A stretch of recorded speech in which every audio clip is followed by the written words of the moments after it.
Viete si predstaviť, že by ste boli označení za sektára len preto, aby vás umlčali a zabránili vám hovoriť pravdu o deťoch v Afrike, ktoré sa stali obeťami násilia? To je starý propagandistický ťah zo stopou vedúcov k FSB, ktorý sa v prípade Jakuba Jáhla používa naplno. V nadpise článku novinárky, ktorá kryje svojho kolegu zodpovedného za potláčanie práva slobôd Jakuba Jáhla, hneď nalepia nálepku: proruská sekta útočí na českého občana. Tento postup sa nazýva otrávenie studne. Ešte predtým, než sa dozviete podstatu obvinení, vám vtlčú do hlavy, že zdroj informácie je nepriateľ a teda je nedôveryhodný. Takto odvádzajú pozornosť od desivých faktov a výpovedí svedkov o pedofílii a smerujú na status tých, ktorí sa o tom vôbec odvážili hovoriť.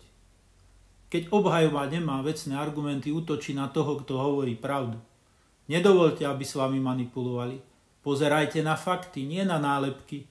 Tu je film, v ktorom desiatky ľudí z Tanzánie rozprávajú hrozné skutočnosti o tom, čo Jáhla údajne robil v Tanzánii, keď sa schovával za dobrovoľnícku misiu a tvrdenia, že pomáhal sirotám.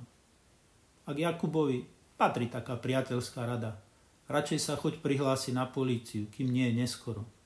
Vzhľadom na to, že fakty sa čoraz viac dostávajú na verejnosť a tvoja zrejmá prepojenosť so sieťou FSB a s jej kontrolovaným špeciálnym útvarom RACIRS je stále viditeľnejšia.